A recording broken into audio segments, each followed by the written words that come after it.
dans le cadre des opportunités qui vous sont offertes sur l'orientation post-bac.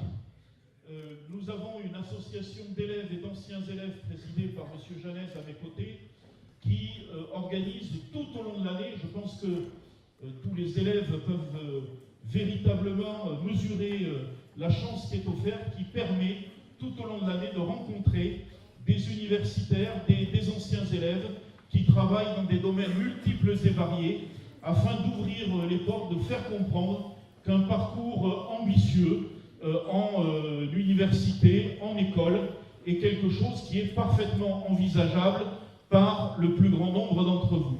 Alors, hormis toutes les informations écrites qu'on peut vous passer, elles sont nombreuses via Internet, on sait bien que les rencontres avec des personnes sont souvent déterminantes dans le cadre de l'orientation. C'est bien des relations entre personnes, des échanges avec une personne qui permettent de faire découvrir des domaines nouveaux, des domaines qu'on n'avait pas forcément en tête et pour lesquels une passion va pouvoir éventuellement se mettre en place. Donc je tenais à saluer, hormis bien entendu M. Ruot qui prend son temps durant ses vacances pour nous rencontrer, je souhaitais absolument remercier les personnes sans lesquelles cette conférence n'aurait pu avoir lieu. D'abord, l'association Aide Coetera et également, je ne sais pas où elle est, Madame Sogor qui représente la mairie de Guerre et qui a mis gracieusement cette salle à notre disposition. Nous avions le choix entre la P300 que certains connaissent avec ses poteaux centraux et cette grande salle.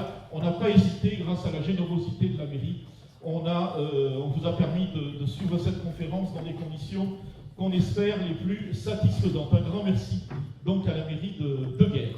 Alors, puisqu'on parlait d'anciens élèves dont on est très fiers, je vais passer la parole à une de ces anciennes professeurs. Alors bonjour, je suis dans l'association Aide Coetera, peut-être que certains d'entre vous m'ont déjà rencontré voilà, au lycée. Et quand on m'a dit Maxime Ruot, quand Christian m'a dit Maxime Ruot, astrophysicien à la NASA, je me suis dit mais je l'ai eu comme élève.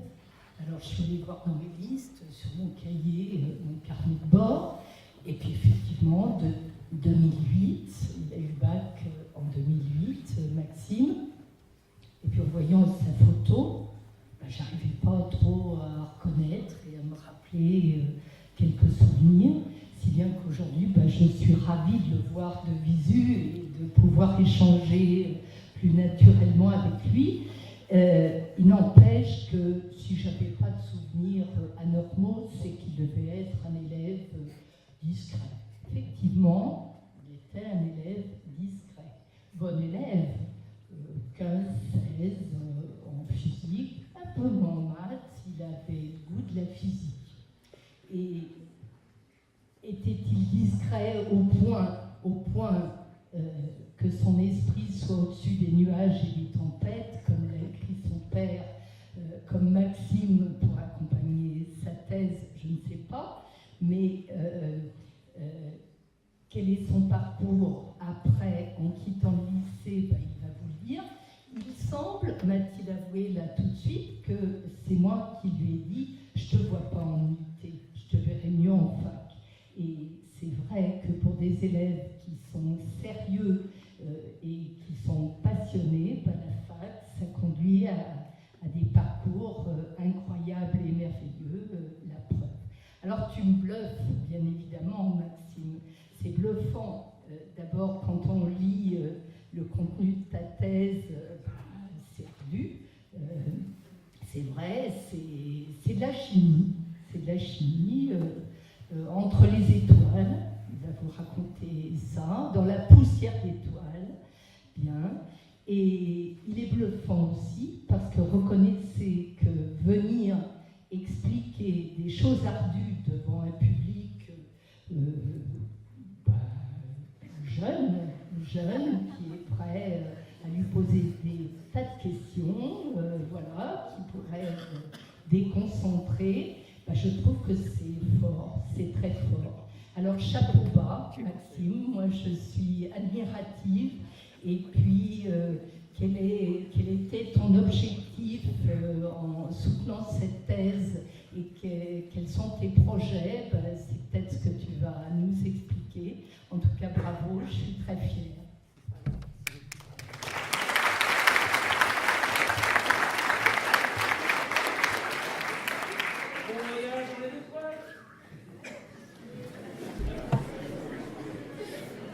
Eh bien, bonjour à tous.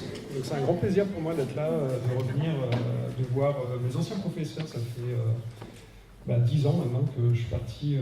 Donc j'ai fait toute ma scolarité au collège et lycée Brocéliande.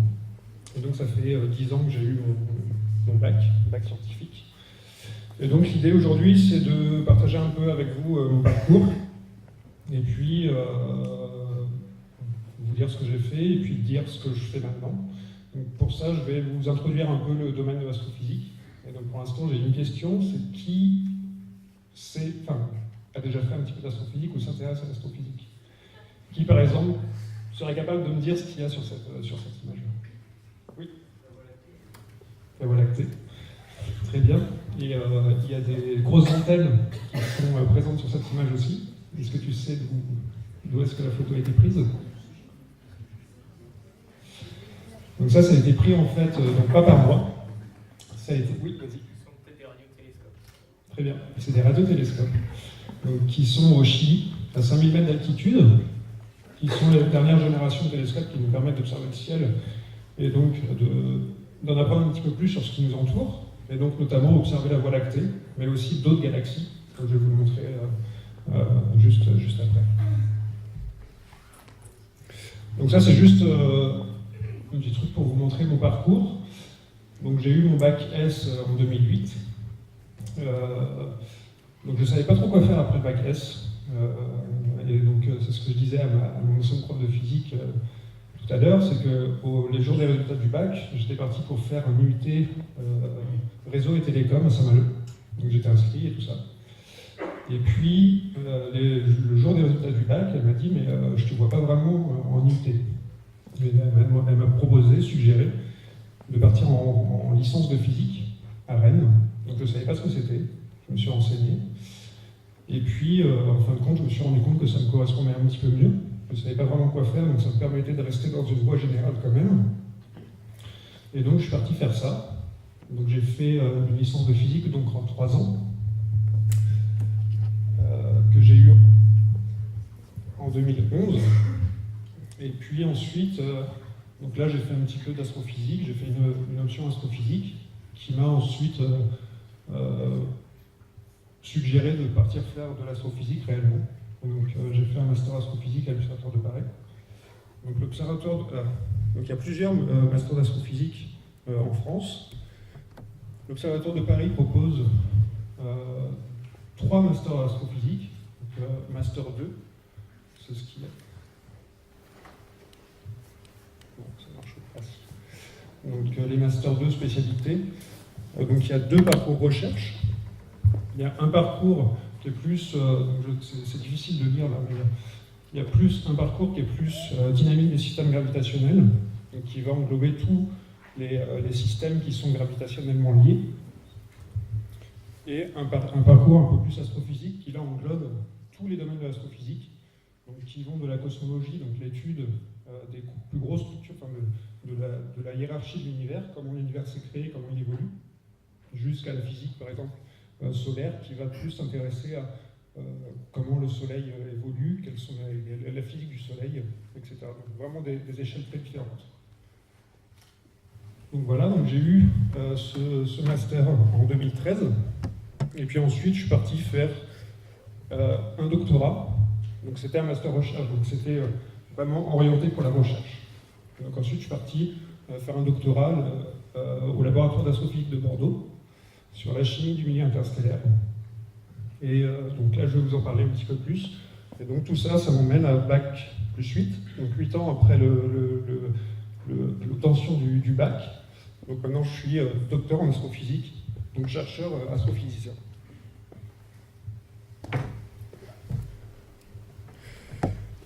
Donc si on revient à cette image, qui est en fait une... donc là maintenant je vais vous parler un petit peu de ce que je fais, ça permettra peut-être de me sentir plus à l'aise pour me poser des questions après. Donc Donc si on revient à cette image, ce qu'on voit en fait sur cette image, c'est la galaxie, donc le plan de la galaxie, de la Voie lactée, ici. On a des zones plus diffuses, plus blanches, qui sont en fait l'émission de toutes les étoiles contenues dans la galaxie qui émettent en notre direction. Donc en fait, la galaxie contient plusieurs centaines de milliards d'étoiles. Elle a un diamètre d'environ 100 000 années-lumière. Et puis on voit des zones plus sombres, ici, qui est le milieu interstellaire. Donc moi, c'est ce que j'ai étudié. Donc je vais vous présenter ça un petit peu plus. On voit aussi d'autres structures. Par exemple, ici, vous avez Andromède, qui est la galaxie la plus proche de nous, qui se trouve à 2,5 millions d'années. Et donc si on était capable de sortir de notre galaxie, c'est le genre de structure qu'on verrait en fait. Donc j'ai une autre image. Donc nous sommes contenus dans le plan de notre galaxie. Donc on ne peut pas, c'est l'image que l'on voit avant, celle-ci. Et si on arrivait à sortir du plan de notre galaxie, à s'éloigner suffisamment loin de cette galaxie, de notre propre galaxie, alors on verrait quelque chose comme ça. Donc ça, c'est une image qui a été reproduite, qui n'est pas une image réelle, mais qui est ce que l'on pense, ce qu'est notre galaxie si on pouvait s'en éloigner énormément. Donc on a le Soleil qui est ici, dans la barre d'Orion. Et puis on a une structure spirale, donc on a plusieurs spirales, donc tout le système est en rotation. Et puis ici on a le centre galactique, où il y a un trou noir supermassif au centre.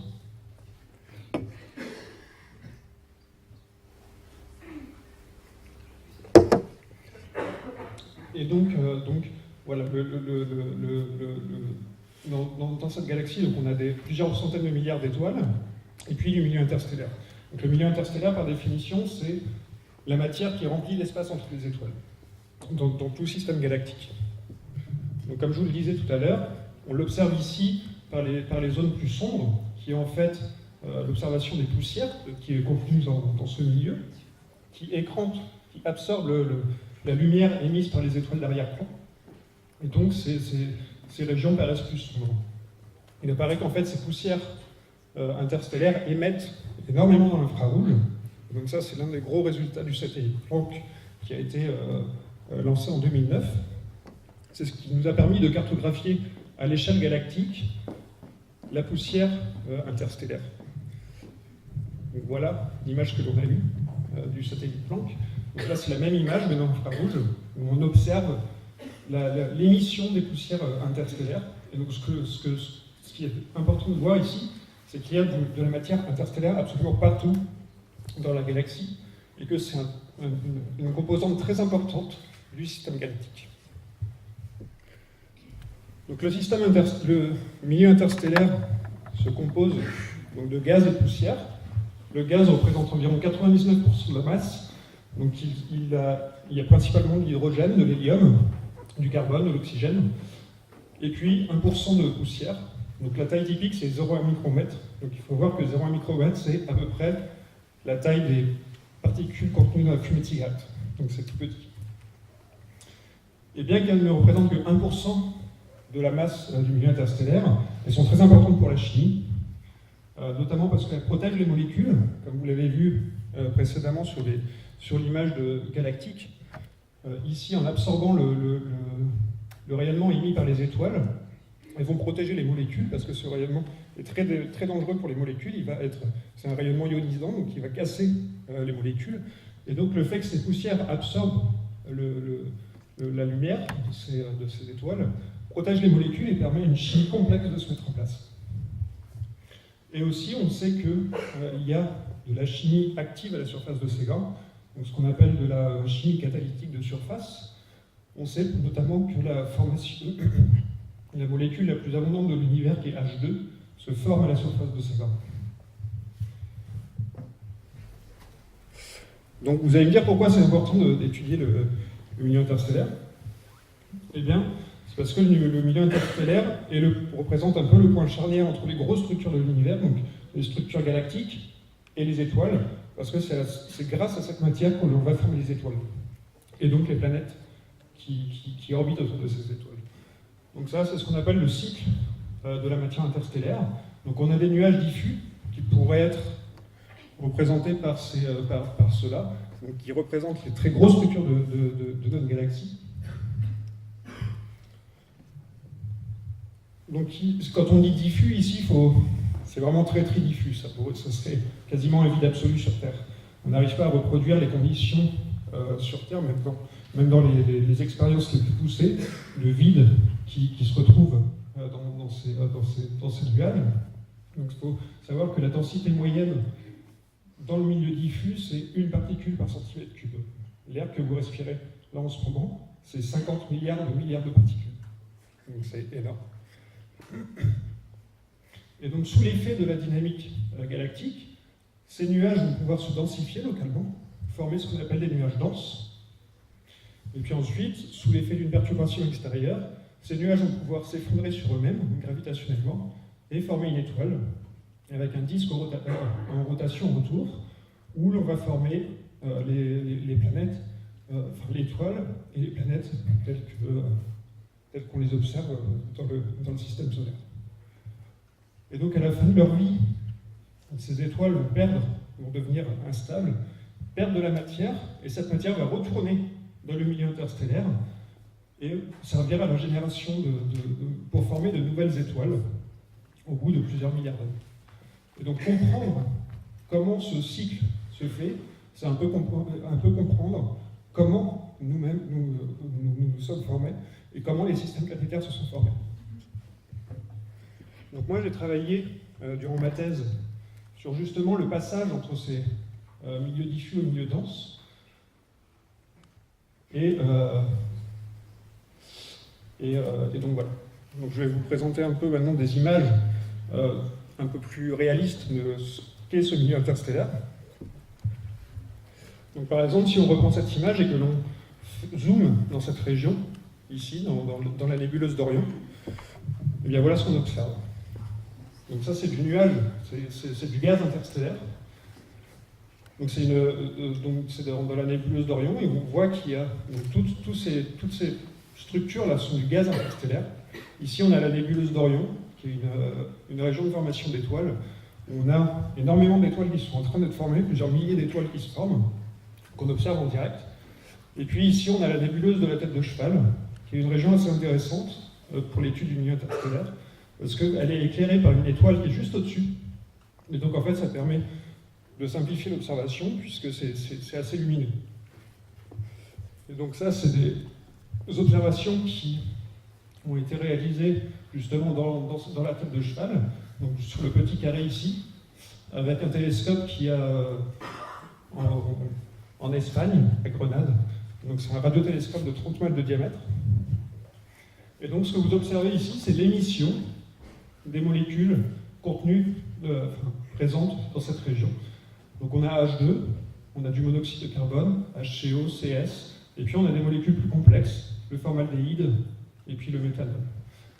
Et donc en fait, comprendre ces observations, ça nécessite le développement de modèles physiques et chimiques sophistiqués.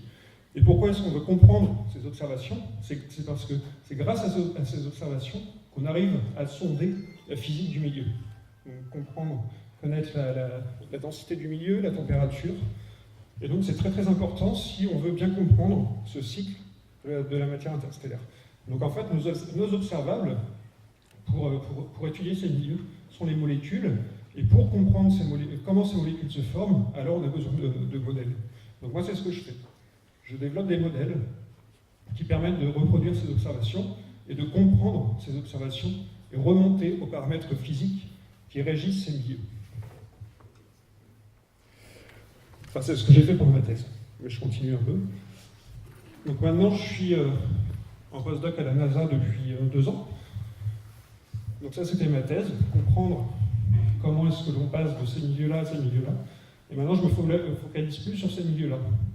Donc je continue dans le cycle. Et donc je m'intéresse plus à la dynamique et la composition des disques protoplanétaires. Et donc ça a été permis notamment grâce au développement des très très grands instruments au Chili. Donc je vais y revenir un petit peu après. Donc un disque protoplanétaire, c'est quoi? C'est, comme je vous l'ai dit, peu après la formation de l'étoile, sous l'effet de la rotation, on va avoir du gaz et de la poussière qui vont se mettre à tourner autour de l'étoile dans un disque. Et à partir de ce disque, donc ça c'est une image assez simplifiée de ce qui se passe, mais quand même, il y a quand même pas mal d'informations. Donc vous avez l'étoile au centre, et puis un disque en rotation autour, où en fait, on va former petit à petit les planètes. Et donc comprendre comment ces disques, quelle est la physique de ces disques est très importante, notamment pour comprendre la formation planétaire et pour comprendre l'origine du système solaire. Donc l'étude de ces disques protoplanétaires a été révolutionnée, notamment avec le réseau d'antennes au Chili, donc le Atacama Large Millimeter Array, qui est un réseau d'antennes interférométriques dans le domaine millimétrique. Et donc ça, c'est la première image que l'on a eue de ces disques, à très très haute résolution angulaire. Donc c'est assez spectaculaire. Donc là, on voit le disque, non plus par la tranche, mais par de face. Donc on voit, donc c'est tout le système là est en rotation. Et donc en fait, on est capable d'imager directement on a plusieurs trous, là, comme vous voyez, enfin, plusieurs anneaux. Et en fait, on pense que ça, ce sont des planètes qui se forment. Que ces anneaux sont causés par des planètes qui se forment en ce moment même dans ces systèmes. Donc ça, c'est la première image que l'on a eue. Donc maintenant, les observations, il y a eu des grosses campagnes d'observation qui ont été faites. Et donc ça, c'est tout récent, ça a 15 jours. C'est des images qu'on a obtenues après, je crois que c'est 500 heures d'observation sur ces télescopes, de 20 disques. Donc je ne me souviens plus exactement où est-ce que c'est, mais je crois que c'est dans la constellation du Taureau, un truc comme ça. Et donc, ce que vous pouvez voir, c'est qu'on a tout un tas de structures différentes. Il y en a certains qui ont des structures spirales, d'autres qui ont des anneaux très très marqués, d'autres qui sont relativement homogènes. Et donc moi, mon travail, c'est de maintenant comprendre comment est-ce qu'on forme ces structures, qu'est-ce qu'elles veulent dire, et juste pour comprendre comment est-ce que la formation des planètes prend place à l'intérieur de ces objets, et puis essayer de comprendre un peu leur composition, quelle est la physique qui régit ces objets, et puis aussi la chimie, parce que comme je vous le disais, pareil, c'est dans ces objets, l'observation des molécules nous donne énormément d'informations sur la physique de ces objets. Donc moi, je développe des modèles qui reprennent à peu près tout ça. Donc ce sont des modèles, c'est des objets assez compliqués. Il y a énormément de physique, à peu près tous les domaines de la physique sont à l'œuvre dans ces objets. Ce sont donc on a des disques d'accrétion, on a de la chimie qui est à l'œuvre. L'étoile centrale illumine certaines régions du disque, et puis aussi on a des processus de transport des poussières notamment, qui vont former, au fur et à mesure former les planètes, et puis à l'extérieur former les comètes et les astéroïdes. Donc voilà, je pense que je vais m'arrêter là sur la présentation. Et si vous avez des questions sur le parcours ou même sur ces objets, n'hésitez pas.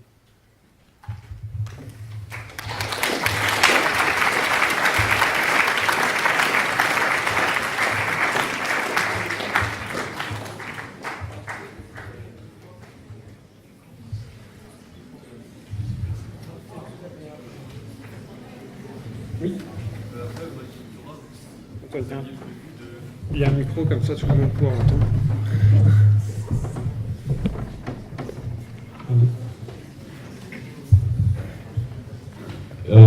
Est-ce que vous aviez prévu que la NASA vous contracterait après votre doctorat ou vous l'avez fait sans savoir?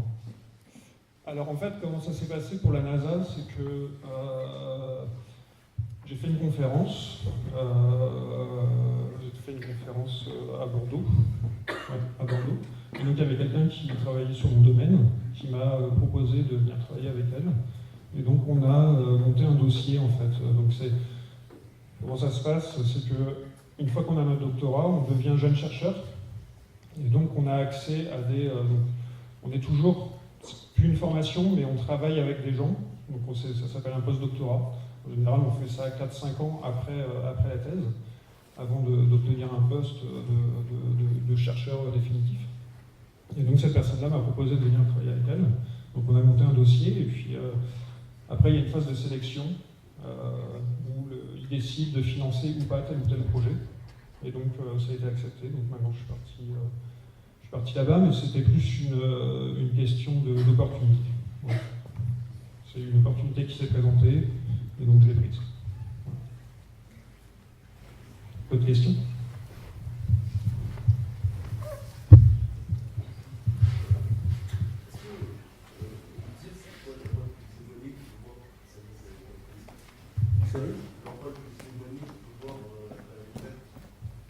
Le plus éloigné, et on remonte quasiment aux origines de l'univers. Le plus éloigné, c'est le fond diffus cosmologique. Je ne sais pas si tu en as déjà entendu parler. Le changement de température à la fois. À la fois, il n'y avait plus rien à part des changements de température, et qu'on pouvait les voir à travers le télescope.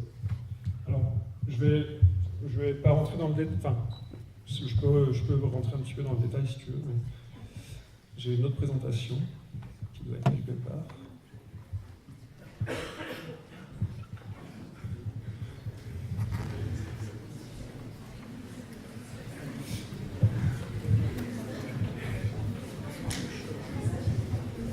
Donc quelque chose qui est très important dans l'astrophysique, en fait, c'est l'effet Doppler.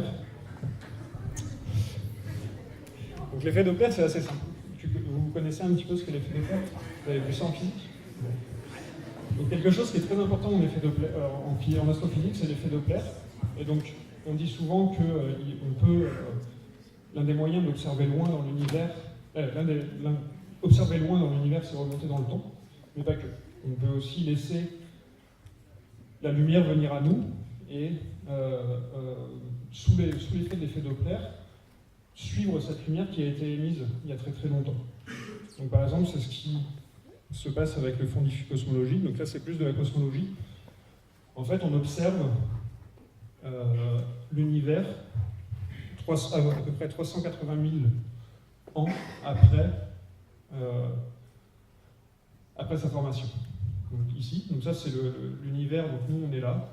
Donc l'univers à 13,7 milliards d'années, c'est un peu la frise chronologique de l'univers. Et donc, 380 000 ans après la formation de l'univers, eh bien c'est là où la lumière de l'univers a pu s'échapper, en fait. Bon, je ne vais pas rentrer dans le détail, mais c'est là où la lumière a pu s'échapper. Et donc, cette lumière-là a été émise à environ 3000 Kelvin, donc on va dire 3000 degrés Celsius. Et donc maintenant, en fait, on l'observe à 3 Kelvin.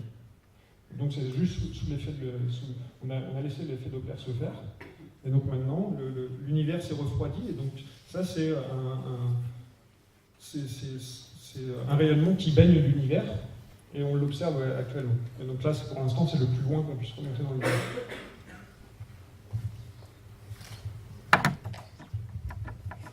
Après, il y a tout un tas de structures en fait qu'on observe dans l'univers, ce qu'on appelle l'univers profond.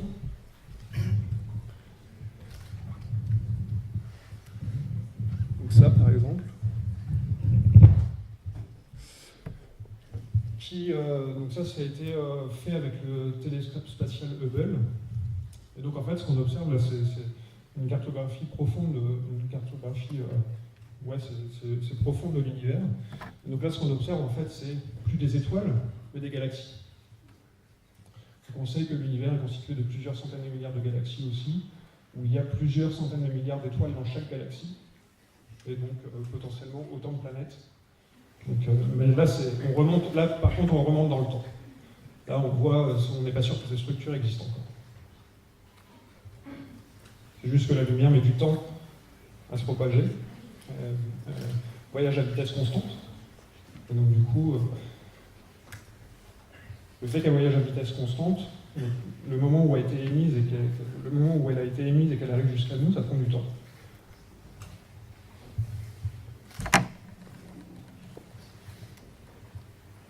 Est-ce que tu pourrais, après avoir travaillé sur les disques photoplanétaires, travailler sur autre chose?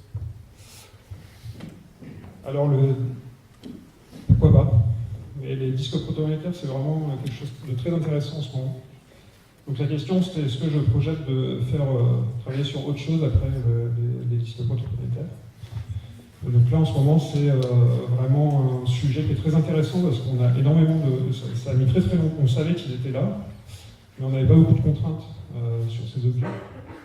Et donc là, avec les gros télescopes au Chili, on a énormément de contraintes maintenant sur ces objets, contraintes observationnelles. Et donc du coup, ça nous permet de développer des modèles qui soient plus physiques. Avant, on développait des modèles, mais c'était un peu flou, parce qu'on ne savait pas vraiment ce qui s'y trouvait. Et donc là, pour l'instant, les observations sont très très en avance par rapport au modèle. Ce qui, des fois, il y a des... Donc l'astrophysique, il y a vraiment deux domaines, les observateurs et les théoriciens, donc, qui sont deux domaines à part entière. Observer, c'est très dur. Manipuler ces gros instruments, que ce soit au Chili ou à Hawaï ou n'importe, c'est quelque chose. Ou même des télescopes spatiaux, utiliser les données des télescopes spatiaux, c'est très difficile. Donc c'est un domaine à part entière. Et donc la théorie, c'est pareil, c'est un domaine à part entière. Et donc des fois, la théorie, on avance par rapport aux observations. Le bon exemple, c'est les ondes gravitationnelles. Einstein qui a prévu, de par sa théorie, l'existence d'ondes gravitationnelles qui ont été confirmées l'année dernière. Et donc là, c'est l'inverse. Là, c'est vraiment les observations. Ces observations-là révolutionnent complètement le domaine d'étude des disques protoplanétaires. Donc je pense qu'il y a du travail pendant plusieurs années avant d'avoir quelque chose de solide. Ouais.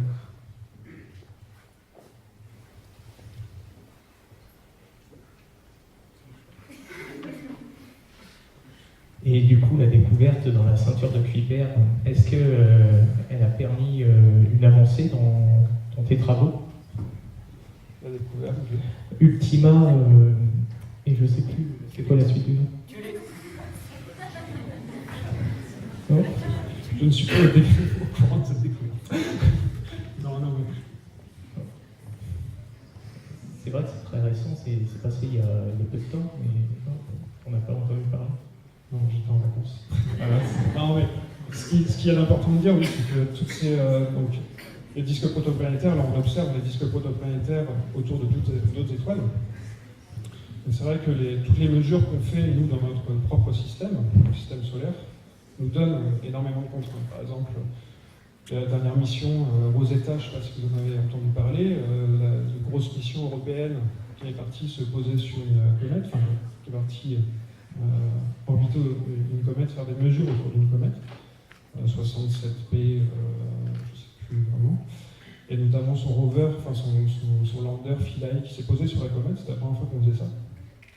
Tout ça, ça nous donne énormément de contraintes justement sur les modèles de choix. Donc en fait, on utilise à la fois des contraintes observationnelles des gros télescopes et à la fois des contraintes venues de différentes mesures in situ, là où on va vraiment sur les objets, collecter de l'information qui soit revient sur Terre ou alors le signal est reçu sur Terre et ensuite on se sert de ça. Donc l'un des gros résultats de Rosetta, c'était la mise en évidence de molécules très très complexes à la surface de la comète. Et donc moi forcément, je m'intéresse à la chimie de ces régions-là, forcément c'est des contraintes que j'utilise.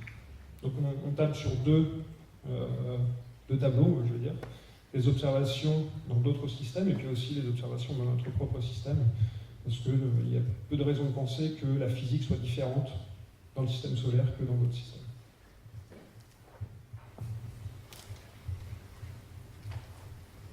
Oui.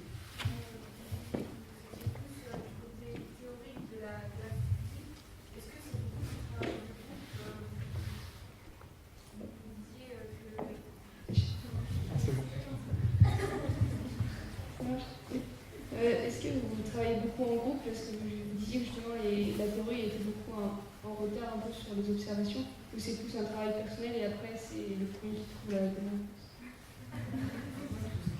Alors c'est vrai qu'il y a différents groupes. C'est jamais un travail tout seul, parce que c'est trop compliqué, trop complexe. Donc on travaille souvent en groupe. Mais après, il y a différents groupes qui travaillent sur les mêmes thématiques. Et donc, c'est vrai que là, notamment dans les disques photoplanétaires, en ce moment, il y a énormément de compétition. Mais c'est pas de la compétition forcément malsaine. C'est de la compétition qui permet d'avancer. Donc, on avance en fonction de ce que font les autres groupes. Ce qu'il y a de marrant, c'est qu'on est tous à peu près au même niveau. Il n'y a jamais de gens qui vont beaucoup plus vite que les autres, tout simplement parce qu'on avance à peu près au même pas, et puis on avance vers l'inconnu. On ne sait pas vraiment vers quoi on va. Et la recherche, c'est jamais un travail où on est tout seul. Il y a des gens, des fois, qui travaillent tout seuls, mais en général, c'est pas très productif, on va dire. C'est toujours très important de discuter. Et donc ça, c'est un aspect que j'ai pas évoqué, mais faire de la recherche, ça demande de faire énormément de conférences. Donc des conférences où on se réunit pendant une semaine avec plusieurs gens qui sont spécialistes du domaine, ou pas. Il peut y avoir aussi des conférences inter, on va dire, domaines. Et donc en général, c'est assez intéressant d'avoir ces conférences-là, parce que d'une part, ça permet de voir qui fait quoi, enfin, où on est l'état de la recherche, et puis ça permet aussi de rencontrer de nouvelles personnes, éventuellement faire de nouvelles collaborations, et puis de tout simplement présenter son travail. Il n'y a pas de travail seul, ou très peu.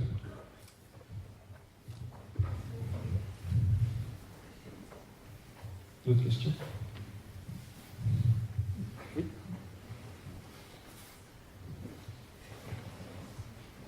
Vous pouvez nous dire pour la théorie que la Terre elle est plate?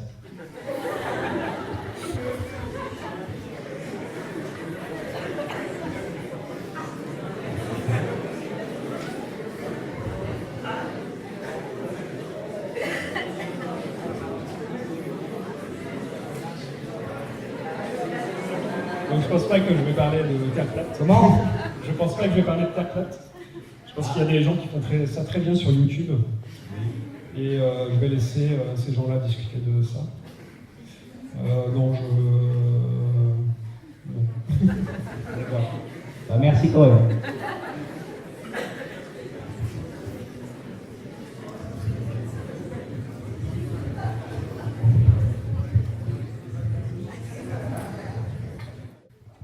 C'est un projet pour créer de l'énergie, je pense, faire de l'énergie par fusion nucléaire, parce que l'énergie nucléaire maintenant se fait par fission, donc on va casser les atomes et récupérer de l'énergie. Et donc l'idée de la fusion, c'est un peu justement recréer ce qui se passe dans une étoile, parce qu'une étoile, c'est principalement brûler de l'hydrogène, ou transformer l'hydrogène en hélium. Et donc oui, c'est un gros sujet, on va dire, mais bon, il n'y a aucune chance qu'on puisse recréer une étoile. Tout du moins, on le fera, mais sur une toute petite rien de tel que ce qu'on observe dans les étoiles. Ce serait juste pas possible à faire sur Terre. Ça demanderait énormément d'énergie.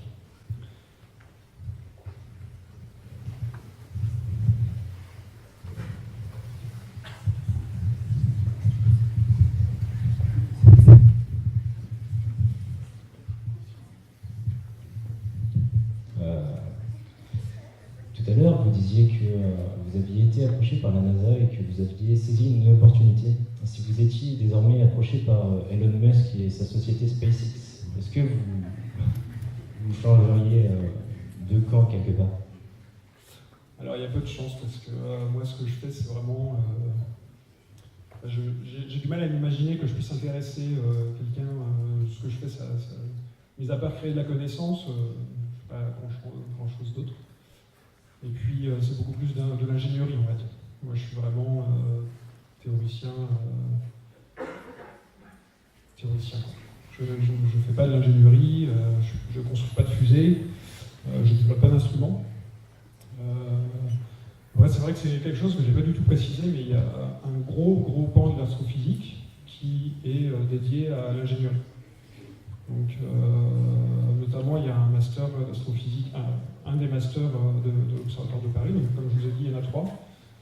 Il y en a 2 qui sont orientés recherche, et il y en a un qui est orienté ingénierie spatiale, où là, justement, on va développer des nouveaux instruments, que ce soit des pièces pour, enfin, des instruments qui vont être montés sur les gros télescopes au Chili, ou aussi développer des instruments qui vont aller partir dans l'espace, faire, je sais pas, l'exposer sur Mars, ou des instruments aussi qui vont faire des observatoires spatiaux, et aussi, pourquoi pas, aller faire des fusées pour partir, pour travailler avec SpaceX. Donc ça, il y a un gros pan de l'astrophysique. Enfin, c'est de l'ingénierie, c'est ce qu'on appelle l'ingénierie spatiale, qui est aussi un domaine à part entière, plus dans la conception des instruments, et puis l'ingénierie de ces instruments. Du coup, en tant que théoricien, dans un secteur qui n'est pas directement touché par les ambitions de SpaceX, quel est votre avis vis-à-vis de la volonté d'Elon Musk d'envoyer des hommes sur Mars d'ici 2025-2030 ? Il n'y a pas que Elon Musk qui va faire ça. La NASA aussi est très intéressée pour essayer de faire ça. L'objectif, c'était 2030. Pour l'instant, je pense que ça ne va pas être respecté parce que c'est très compliqué. Pour l'instant, on ne sait pas trop. Ça coûte très très cher d'une part. Et puis pour l'instant, on ne sait pas trop protéger les astronautes qui partiront. C'est l'un des gros problèmes qu'il y a en ce moment. Mais oui, après, des ambitions, il y en a, oui. Je ne vais pas dire je suis pour ou contre.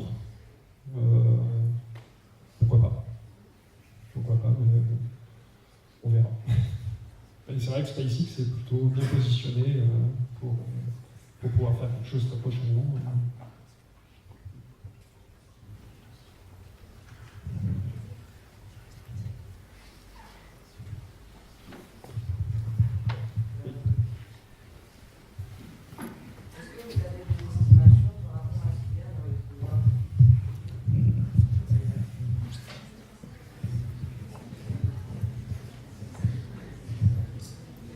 Est-ce que vous avez des estimations pour ce qu'il y aurait dans les trous noirs? Alors, c'est pas du tout mon domaine de recherche. Mais il y a de la matière dans les trous noirs, mais on ne sait pas sous quelle forme. Enfin, on voit les images que l'on a des trous noirs, parce qu'on peut pas, par définition, on ne peut pas les imager directement. C'est des disques d'accrétion autour des trous noirs. Donc en fait, au moment où la matière rentre dans le trou noir, elle est ionisée, et donc elle émet de la lumière. Donc ça, c'est la seule information que l'on ait. Donc on peut imaginer que la matière tombe dans le trou noir, donc ce sera des atomes, n'importe quoi. Après, ce qui s'y passe, je sais pas. Et ou en tous les cas, je ne suis pas en capacité de dire.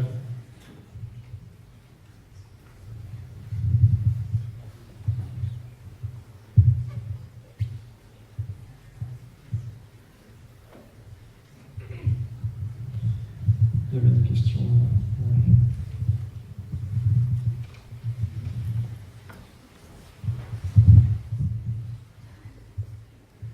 Est-ce que vous pensez qu'il y a une corrélation entre l'étude que vous faites des disques d'accrétion et la naissance et la disparition des supernovas?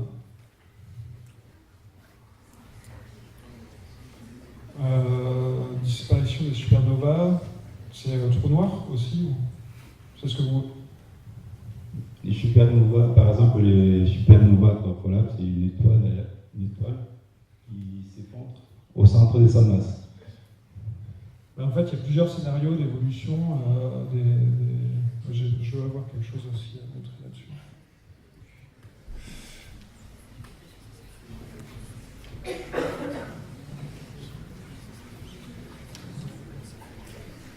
Donc en fait, suivant la masse de l'étoile, il y a plusieurs scénarios de fin de vie, on va dire. Et donc pour les étoiles, on va dire supermassives, où la fin de vie, c'est le trou noir.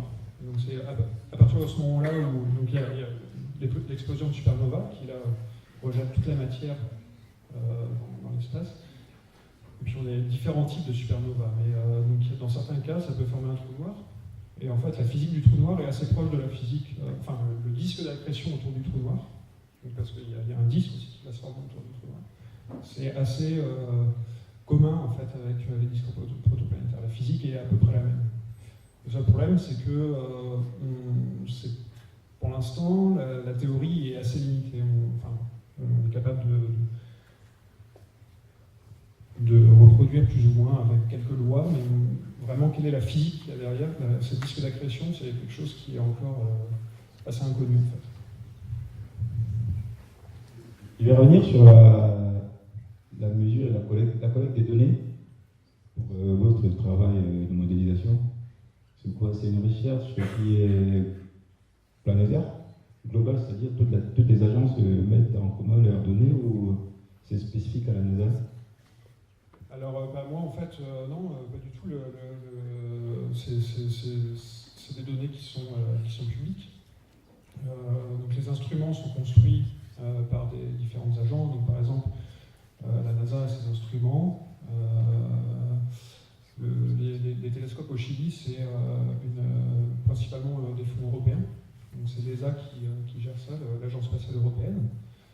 Et donc en fait, on se partage les données. Donc au moment où les observations commencent à marcher, on va écrire une demande de temps d'observation. Donc moi par exemple, demain je peux écrire une demande de temps d'observation. Donc il faut forcément que ce soit justifié, parce que passer du temps, je sais pas, par exemple, passer 500 heures d'observation sur une source, il faut la justifier, parce que ça coûte cher. Et donc ensuite, par exemple, pour les télescopes au Chili, là, une fois que ces observations ont été faites, on a un an où les données sont privées. Donc elles sont disponibles que pour les gens qui ont fait la demande de temps et qui l'ont obtenue. Donc ça laisse le temps de réduire les données et puis sortir, écrire des papiers, tout ça. Mais après, tout de suite après, au bout d'un an, ça tombe dans le domaine public. Donc c'est-à-dire que n'importe qui peut récupérer les données et les utiliser. Donc en fait, c'est vraiment, on partage vraiment les données. Sinon, pas dans tous les domaines. Hein. Là, la NASA ne partage pas toutes ses données sur si c'est l'observation des étoiles et tout ça, il n'y a pas de problème. Si c'est l'observation terrestre, parce qu'il y a énormément de recherche qui est faite aussi dans le domaine militaire. Dans ce cas-là, ça reste des observations privées.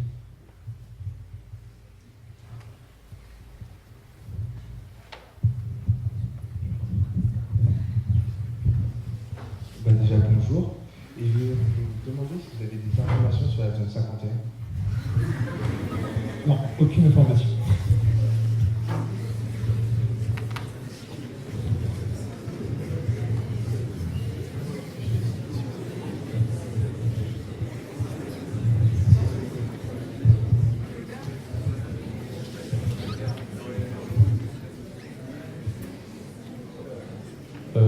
Comment sont gérées les heures dans la semaine de travail? Bonne question. C'est assez libre. Moi, j'ai pas vraiment de patron, on va dire. Toutes les recherches que je fais, c'est pour moi-même et pour ma carrière. Je travaille sur des projets, mais si je décide de ne pas travailler, c'est mon problème. Après, quand même, ça demande quand même pas mal de travail. Je pense que je fais environ, je sais pas, en moyenne 50 heures de travail par semaine. Ça peut monter à 60 si je travaille le week-end et tout ça. Mais c'est vraiment personnel. Mais, en général, ça demande quand même pas mal de travail. Il n'y a pas de... par exemple, moi, on ne me demande pas de poser mes vacances. Donc, on n'a pas beaucoup de vacances aux États-Unis. J'ai 13 jours de vacances par an, ce qui change énormément des 5 semaines que j'avais pendant ma thèse en France. Mais bon, voilà, j'accepte. Et puis, les journées de travail, des fois ça peut être où je travaille tout seul toute la journée. Des fois, je vais avoir énormément de réunions, des groupes de discussion. Et puis, donc voilà, il n'y a jamais une journée qui se ressemble, on va dire, dans le sens où ça dépend vraiment des projets sur lesquels on travaille. Et en général, ça demande quand même beaucoup de travail, mais moi je fais ce travail-là par passion, donc du coup, ça ne me demande pas énormément de travail au final. mis à part que je fais beaucoup d'heures, mais c'est pas un travail où on arrive, on pointe le matin, et puis on repart, et puis on pointe le soir, quoi. C'est pas cette philosophie-là. Donc c'est vous qui gérez les heures après dans la semaine? Ouais, voilà, c'est moi qui gère les heures. Je peux travailler de la maison si je veux. Si j'ai pas de réunion, je peux très bien travailler de la maison. Et puis voilà, personne ne va venir à me dire ou venir voir. C'est dommage si je suis pas là et que quelqu'un passe dans mon bureau pour discuter. Mais bon, je ne vais pas me faire gronder parce que je n'étais pas au travail.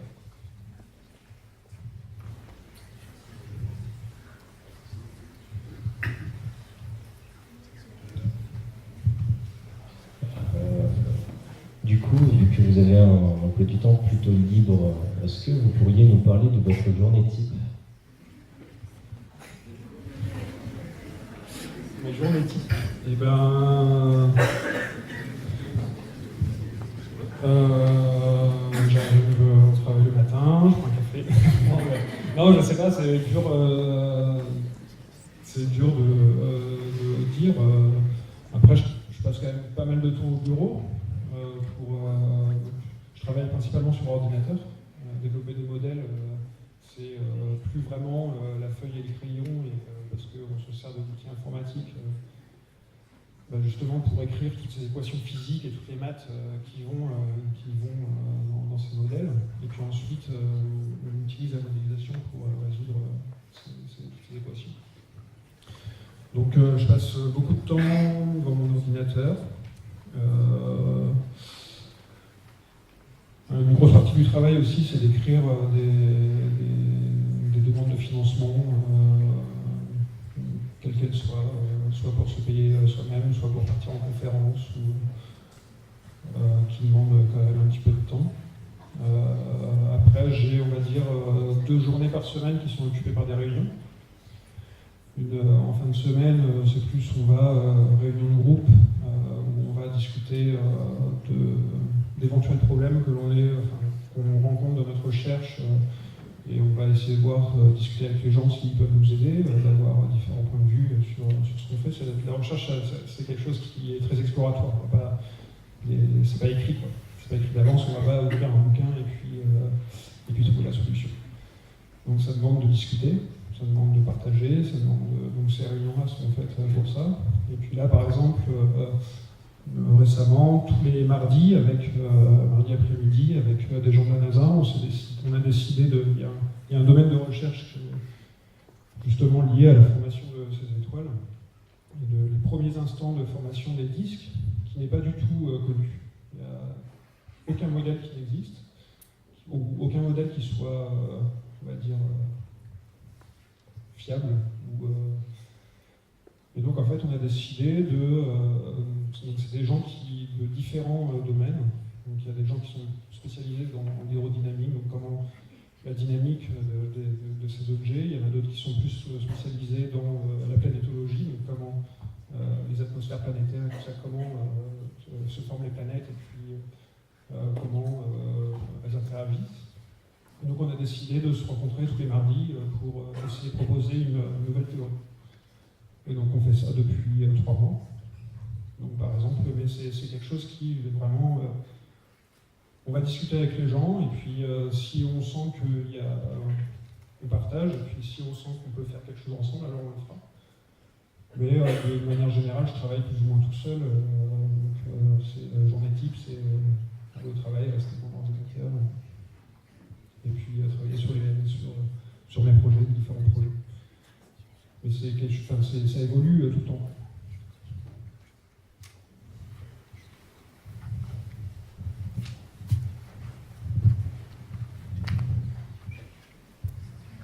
Et vous êtes payé par les États-Unis ou par des entreprises privées ou la NASA? Donc moi je suis payé par les États-Unis. C'est de l'argent fédéral, donc c'est l'argent des impôts. Comme tout chercheur en France. Donc en fait j'ai eu une bourse. C'est une bourse postdoctorale. Donc c'est une bourse sur 3 ans, qui est financée par la NASA, justement aux jeunes chercheurs, comme moi, qui, après la thèse, veulent continuer dans leur domaine de recherche. Et donc justement, c'est pour ça qu'il y a tout un système de sélection, en fait, parce qu'ils veulent financer des projets qui soient porteurs. Ils ne veulent pas financer n'importe quoi non plus. Donc j'ai eu la chance de tomber dans la catégorie de projet porteur. Mais oui, c'est en général la recherche, on va dire la recherche non appliquée ou sans application industrielle. En général, c'est financé par les États. Ça n'intéresse pas forcément les compagnies privées.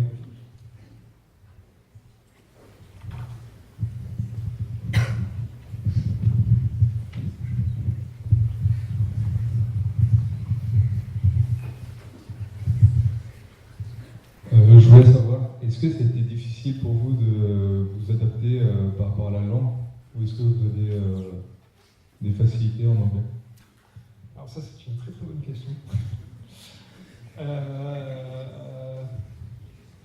La recherche, c'est, si vous êtes intéressé par la recherche, travaillez votre anglais, parce que c'est le langage, l'anglais c'est le langage de la recherche. Donc nous, notre moyen de montrer ce qu'on fait, c'est d'écrire des articles scientifiques qui vont être publiés ensuite dans des journaux scientifiques. Et tous ces articles-là sont écrits en anglais. Donc il faut, moi quand j'écris un article, je l'écris en anglais. Pareil, quand on va faire une conférence, les conférences sont à 99,9% du temps en anglais. Même les conférences en France, qui sont organisées par des instituts français, sont en général en anglais. Donc j'ai eu l'habitude de lire, on va dire, et puis d'écrire en anglais pendant la thèse. Après c'est vrai que bon, quand on arrive aux États-Unis, il faut un petit temps d'adaptation, mais ça, j'avais justement, il y a tout le travail de thèse où on lit énormément en anglais, etc., a quand même bien servi. Moi, je ne vais pas dire que j'étais brillant en anglais au lycée non plus, mais c'est quelque chose qui est venu assez naturellement après, en fait. Et c'est quelque chose de très très important. Il y a énormément de gens qui on le voit en conférence, qui ont énormément de mal en anglais, notamment les pays asiatiques où c'est très compliqué. Et en fait, c'est assez dommage parce que même s'ils font du très très bon travail, et ben, c'est toujours très compliqué d'aller discuter après parce qu'il y a une barrière de la langue. Donc c'est vraiment quelque chose d'indispensable.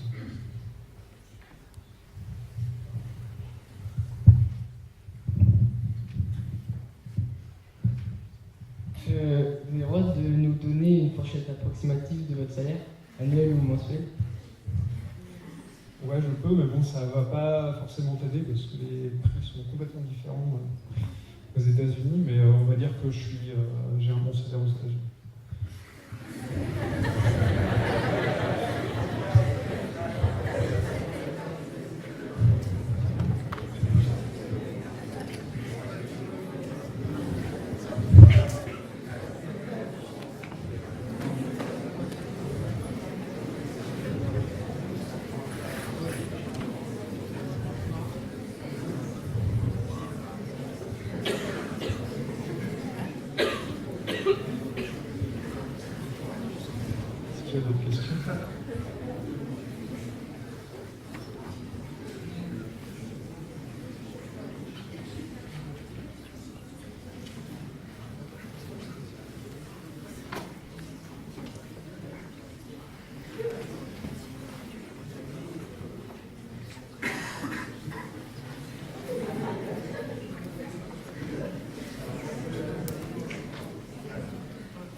Ça marche plus.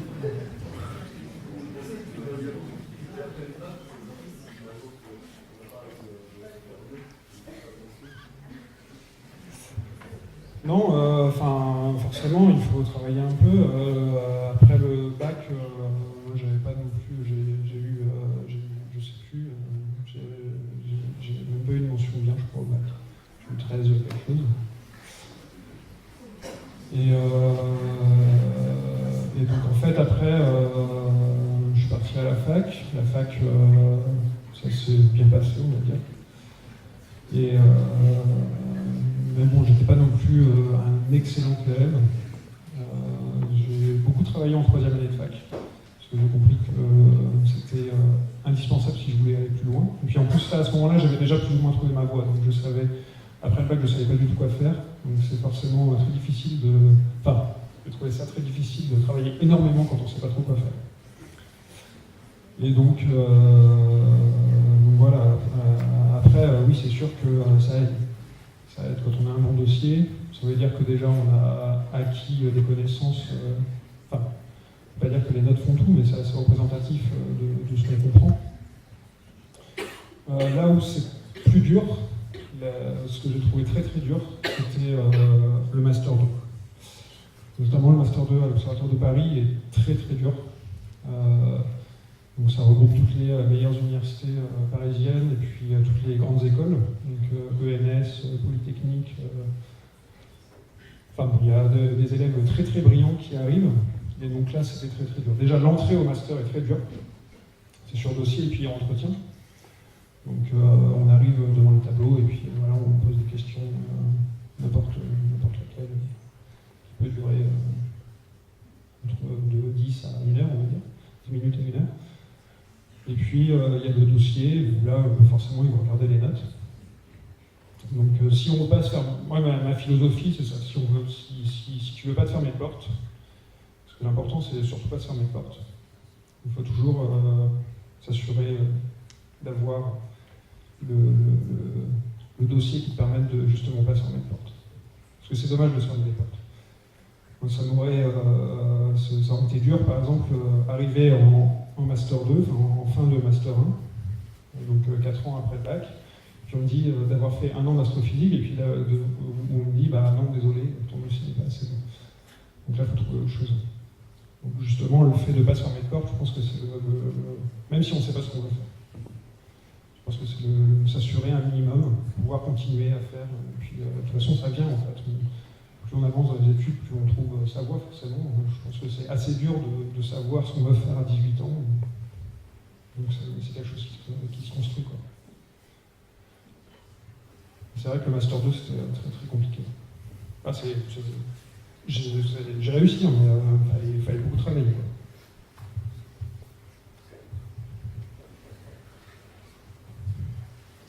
Est-ce que ceux qui sortaient de Normal Sup, de Polytechnique, avaient des références sur toi qui sortaient de la fac? Alors la question c'est de savoir si ceux qui sortaient de Normal Sup étaient en avance sur moi par rapport à la fac.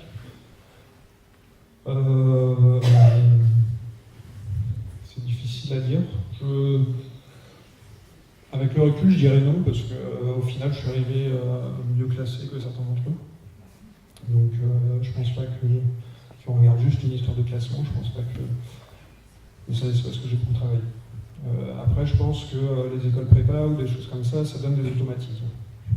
Et ça donne des automatismes. Enfin, il y a le pour et le contre. C'est vraiment très difficile de dire. Moi, j'ai fait juste j'ai suivi uniquement un chemin universitaire, parce que je ne me sentais pas du tout de partir en école prépa après le bac. Je pensais que c'était trop compliqué. Je ne savais pas trop pourquoi le faire, donc je ne l'ai pas fait. Mais ce qu'il y a de sûr, c'est que oui, ça donne des automatismes qu'on n'acquiert pas forcément à la fac. En même temps, la fac, ça donne on va dire, l'autonomie. On a l'habitude de travailler tout seul et de travailler pour soi. Il n'y a personne qui nous pousse quand on est à la fac. Donc ça, je pense que c'est la grosse différence. Après, bon, voilà, c'est assez compliqué à dire, je ne sais pas. Si je me base uniquement sur le classement, ça va pas jouer. Enfin, sur le classement en fin de Master 2. Quoi. Parce que ça, c'est pareil, en Master 2, ce qui est important, c'est d'être bien classé en Master 2, si on veut obtenir une thèse. Parce que c'est pareil, les bourses de thèse, elles sont distribuées au compte-gouttes.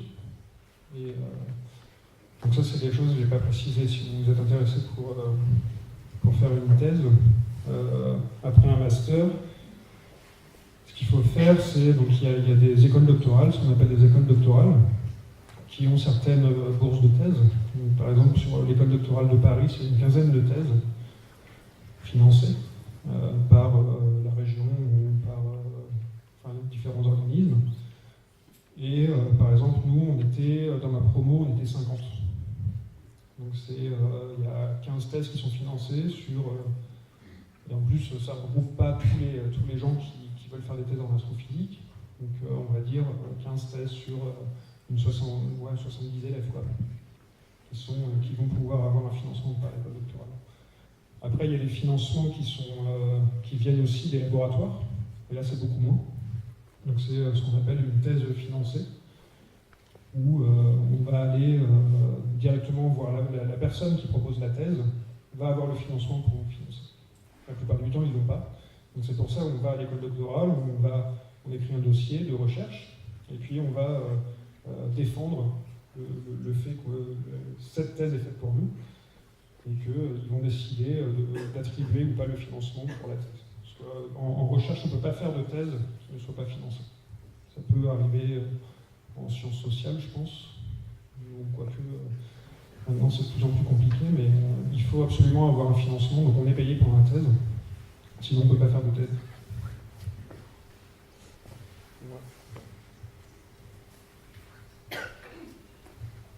D'autres questions ? Est-ce que vous vous destinez toute votre vie à la recherche ou partagez votre passion pensez peut-être à être professeur de physique? Alors moi, pour l'instant, je me vois bien faire de la recherche. Je trouve que ça me correspond bien. Faire de l'enseignement, je ne sais pas, j'ai jamais fait d'enseignement, donc je ne sais pas. Il faudrait que j'essaye. On a l'opportunité par exemple, être maître de conférence ou un truc comme ça à l'université. On fait maître de conférence, je crois que c'est 50% recherche, 50% enseignement. Donc je ne sais pas. Pour l'instant, je vais plus essayer de rester dans 100% recherche. Mais pourquoi pas, je ne sais pas. Et la vulgarisation scientifique? Vulgarisation, oui, mais sur le côté de ce que je fais. Je ne pourrais pas faire que ça. J'ai vraiment envie de rester en recherche parce que je trouve ça intéressant de réfléchir à des choses où il n'y a pas de solution pour l'instant.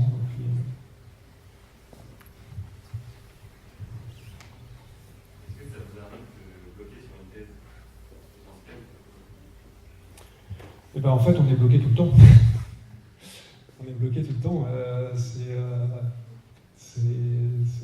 toute la magie de la chose. C'est qu'on avance petit à petit. Donc quand on ne comprend pas, et ben, on passe à autre chose, et puis on y revient. Ou alors on va discuter. Et puis, mais de toute façon, c'est quelque chose qui se fait petit à petit. Il y a un prof de maths qui m'a dit un jour que quand on commence à faire des maths, on va sur une pente ascendante, et puis à un moment, on bloque, ça stagne.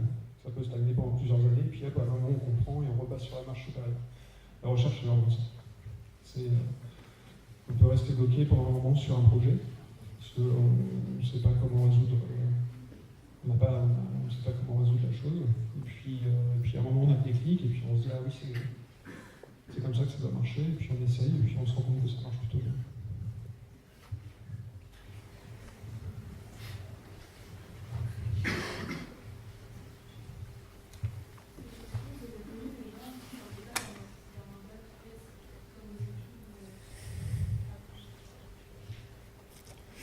Alors ça, je sais pas. Je sais pas parce que j'ai pas forcément demandé qui avait fait quoi, comme bac. Je pense que quand même, je pense que c'est quand même bien d'avoir un bac S parce que c'est quand même, ça peut être très compliqué après. C'est quand même énormément de mathématiques, de physique, de chimie. Surtout l'astrophysique où on regroupe un peu tous les domaines de la physique et de la chimie. Dans mon travail de tous les jours, je fais la mécanique quantique, je fais l'hydrodynamique, je fais tous les domaines qui se regroupent. Donc, je pense que sans avoir fait de bac S, ça serait compliqué.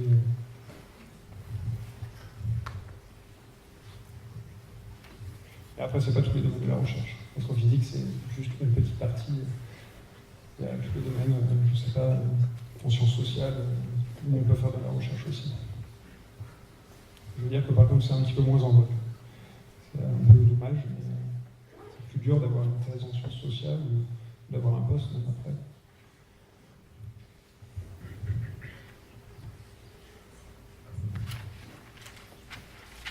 Est-ce qu'il y a d'autres questions ?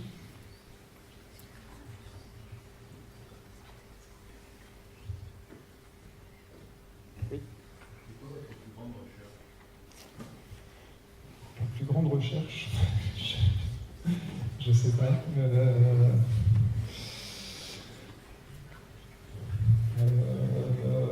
Si, bah, dernièrement, je travaillais justement sur les grosses, comment les grosses structures, donc toujours sur le milieu interstellaire, sur quel est l'effet de la dynamique de la dynamique galactique sur les zones de formation d'étoiles. Parce qu'en fait, cette dynamique-là, on a de l'information depuis que très récemment. En fait, il a fallu attendre le développement on l'observe, mais de là à la comprendre, il a fallu attendre le développement de grosses simulations, qu'on appelle des simulations MHD, donc c'est de l'hydrodynamique en présence de champs magnétiques, parce qu'il y a énormément de champs magnétiques dans ces structures-là. Et donc, il a fallu attendre le développement de ces simulations pour pouvoir avoir de l'information sur la dynamique de ces régions-là, de ces structures-là. Donc moi, ce que j'ai fait, c'est que j'ai appliqué un modèle hydrodynamique à l'échelle de ces grosses régions pour suivre la chimie à plus petite échelle, jusqu'à l'échelle des régions de formation d'étoiles.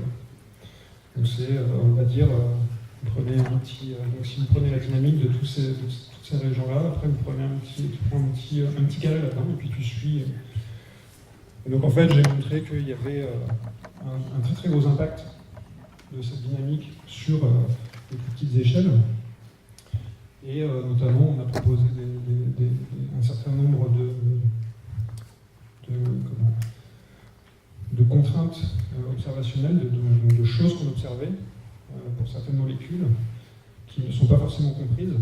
Et donc en fait, on a montré que c'était l'impact de cette dynamique pouvait être important pour expliquer ces variations observationnelles qu'on voit dans différentes sources. Je dirais que c'est... Mais bon, c'est... je sais pas.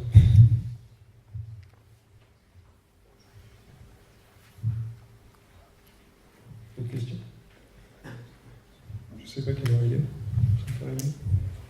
Peut-être s'arrêter par là, je sais pas. Des contraintes horaires.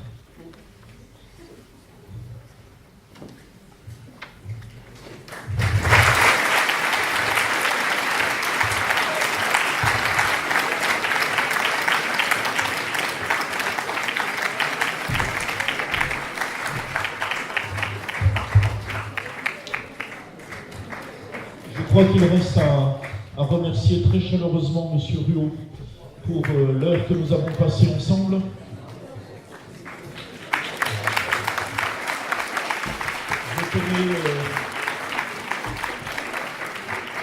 Je tenais également à souligner quelque chose qui revient dans de très nombreuses conférences de personnes qui peuvent nous donner.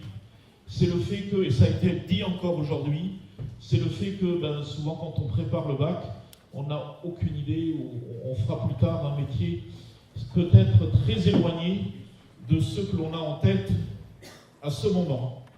C'est dire que le fait de garder ouvert toutes les possibilités d'études, et ça a été dit aussi cet après-midi, est absolument fondamental. C'est dire aussi, et on le signalait en introduction, que toutes les rencontres avec des personnes spécialistes sont passionnantes parce que c'est souvent par échange que l'on arrive à trouver sa voie. Quand on choisit une spécialité, c'est parce qu'on a beaucoup discuté avec d'autres personnes. Et cette ouverture d'esprit-là, elle nous semble extrêmement importante. Voilà, je tenais à remercier à nouveau M. Ruot, Etco et Terra et la mairie pour l'organisation de cet événement. Oui, lycée. Voilà, bon après-midi à toutes et à tous. Merci.